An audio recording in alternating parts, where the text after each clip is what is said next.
सास का घूंघट ये है देविका। देविका पढ़ी लिखी और मॉडर्न लड़की है, लेकिन उसकी शादी ऐसे परिवार में हुई है जो गांव में रहता है। भले ही ये 21वीं सदी है, लेकिन देविका के ससुराल वालों की सोच, वो तो 18वीं सदी से आगे बढ़ी ही नहीं। आइए जानते हैं क्या होगा जब शहर की पढ़ी लिखी और मॉडर्न लड़की फंस जाएगी। संकीर्ण मानसिकता वाले माहौल में सागर, ये तुम्हारे गांव में सबने इतने लंबे लंबे घूंघट क्यों कर रखे हैं? और ये सब मुझे इतना घूर घूर कर क्यों देख रहे हैं क्नॉइस? अरे यार, तुम भी घूंघट कर लो ना, इसीलिए तो देख रहे हैं सब तुम्हें। खम्मन सागर, मैं घूंघट नहीं कर सकती, तुम्हें पता है ना मैं कौन हूं। लेकिन दीपिका, मेरे पिताजी, चाचा जी, बड़े भैया और जीजा जी ने तुम्हें बिना घूंघट के देख लिया ना, तो बहुत गुस्सा होंगे और न जाने कौन कौन से फरमान सुनाएंगे। घर चलो, देखा जाएगा जो होगा। सागर देविका से कई बार कहता है कि वो घूंघट कर ले, लेकिन देविका सागर की नहीं सुनती और अपने ससुराल के दरवाजे पर पहुंच जाती है। जब देविका वहां पहुंचती है तो देखती है कि उसकी सास विमला, चाची, सास कम्मो और जेठानी सुजाता ने लंबा सा घूंघट कर रखा था, पर उनकी ननद बीना ने घूंघट नहीं किया हुआ था। लेकिन हाँ, उसे सर पर सलीके के साथ दुपट्टा जरूर ओढ़ा हुआ था। सागर अपनी पत्नी को सबसे मिलवा रहा होता है, तभी सागर के पिता जोगिंदर बोलते हैं, सागर, तूने बहू को इस घर के तौर तरीके नहीं समझा। तुम्हारे घर की औरतें बिना घूंघट के किसी पर आए मर्द के सामने नहीं आती, और तू इसे ऐसे ही ले आया। पिताजी, मैं समझा दूंगा, वो नई नई शहर से आई है ना, इसलिए उसे पता नहीं है। क्नॉइस इससे से इसके के ये उसे पा रहे कि ये। सागर की बात सुनकर उसके चाचा जी महेंद्र बोलते हैं, ये बात तुझे गांव में कदम रखते ही अपनी बीवी को समझानी चाहिए थी।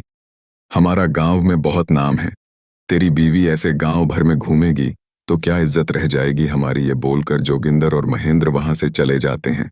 शाम को घर की सारी औरतें खाने की तैयारी करती है।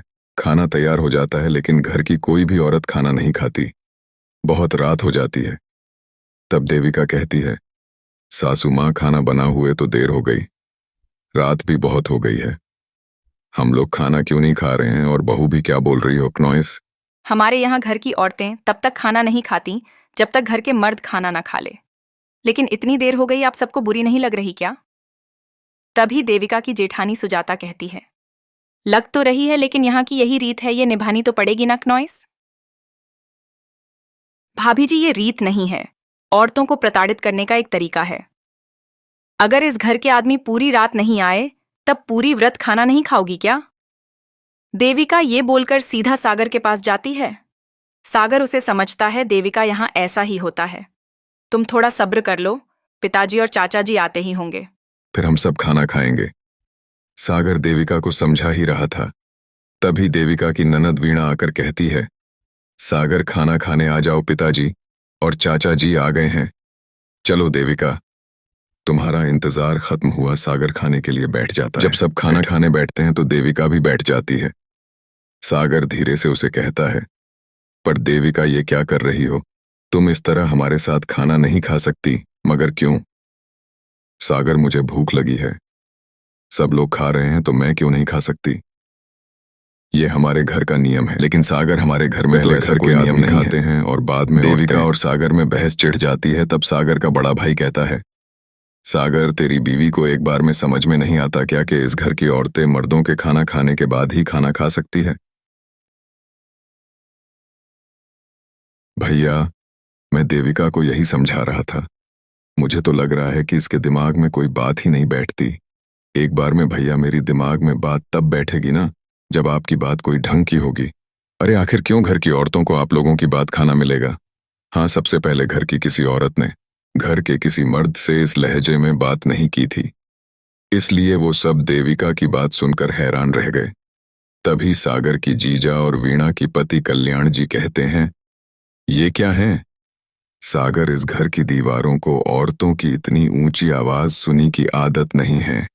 अपनी बीवी को बोल, जरा होश से काम ले और चुपचाप चली जाए। क्यों चली जाऊं मैं चुपचाप? इस घर की औरतें आपकी हर बात बर्दाश्त कर लेंगी, लेकिन मैं शहर की पढ़ी लिखी लड़की हूं।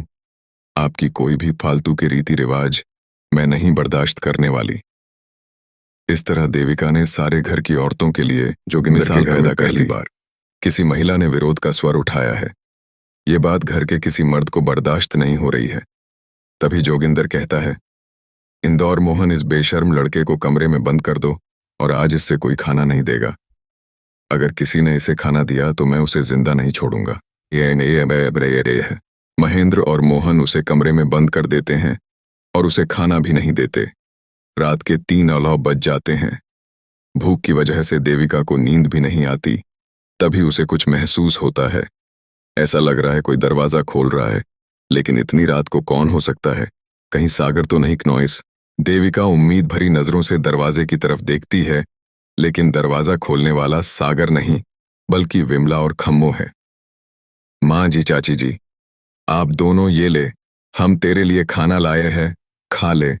और ये बाप ना तो किसी को बताना मत कि हमने तुझे खाना दिया है। क्नॉइस कि कुछ से ही हम भी ये आए, नहीं तो हमारे मर्द मार मार कर हमरा बुरा हाल कर देंगे। माँ जी, आप यहाँ इतना घुट घुट कर क्यों रहती हो?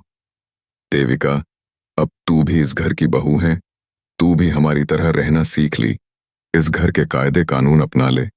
इस घर के मर्द तो कभी बदलने वाले हैं नहीं बहू। ये तो ही बदल ले अपने आप को। माँ जी, बदलाव अच्छी के लिए हो तो हमें बदलना चाहिए। बेकार और बेतों की बातों का तो विरोध करना चाहिए। दोनों ने देविका को समझाने की कोशिश की, लेकिन देविका ने उल्टा उन्हें ही समझा दिया। इसी तरह एक दिन देविका किसी बात पर जोर जोर से हंस रही थी। तभी देविका की सास बिमला ने उसे टोकते हुए कहा, अरे बहू, तू इतनी जोर जोर से क्यों हंस रही है? हमारे घर की औरत इतनी जोर जोर से नहीं हंसती। बिमला अपनी बहू को समझा रही थी कि तभी महेंद्र बोलता है, अरे गम्मू, कौन है ये औरत जो बेशर्मी की तरह जोर जोर से हंस रही है? क्नॉइस। तभी कम्मू और देविका बाहर आ जाती है। वो मैं हंस रही थी चाचा जी। अब आप लोग हंसने पर भी पाबंदी लगाओगे क्या? तुम जैसी बदतमीज लड़कियों से मैं बात नहीं करना चाहता, लेकिन कान खोलकर सुन लो, इस घर की औरतें इतना जोर जोर से नहीं हंसती। घर पादा, तुम्हें पहले ही बता चुके हैं कि इस घर की दीवारों को औरतों की तेज आवाज सुनने की आदत नहीं है। इस घर की दीवारों को आदमियों की ऊंची आवाज सुनने की आदत है, लेकिन औरतों की नहीं चाचा जी। आपके घर की दीवारें तो बहुत दोगली हैं। हर पाबंदी औरतों के लिए क्यों चाचा जी? औरतें ये नहीं कर सकती, औरतें वो नहीं कर सकती। औरतें सांस ले सकती हैं, या उस पर भी पाबंदी है? क्यों पूजा ना बहू मत बोल और घूंघट कर ले कि तेरे चाचा ससुर हैं। थोड़ा तो लिया आस कर कमों के समझाने पर भी देविका चुप नहीं होती। वो महेंद्र से ऐसे ऐसे सवाल पूछती हैं जिनका जवाब उसके पास होता ही नहीं। महेंद्र गुस्से से सागर को आवाज देता है। महेंद्र की आवाज सुनकर घर के सभी आदमी बाहर आ जाते हैं। जी चाचा जी, आपने बुलाया अपनी मुंह जोर बीबी को यहां से ले जाने तो कुछ अनर्थ हो जाएगा कि क्या हुआ चाचा जी? दीदी, बीवी जिस तरह से मुझसे बात कर रही है छोटे बड़े की, तभी इसे कम से कम 7 दिन तक ये कमरे से बाहर नहीं निकलनी चाहिए। अगर इसे मैंने कमरे से बाहर देख लिया तो किसी की खैर नहीं समझे, पर मैंने कुछ गलत नहीं बोला। सागर जो सच है मैंने वही कहा है। दीपिका, सुनो मेरे साथ, लेकिन सागर मेरी बात तो सुनो। सागर देविका को वहां से ले जाता है। इसी तरह से कई दिन बीत गए। अब देविका अपने ससुराल में हर गलत बात का विरोध करने लगी, लेकिन जितना ज्यादा वो विरोध करती, उसके ससुराल वाले उस पर उतना ही ज्यादा अत्याचार करती है। क्नॉइस, अब देखना यह है कि देविका अपने ससुराल वालों के अत्याचारों को यूं ही सहती रहेंगी।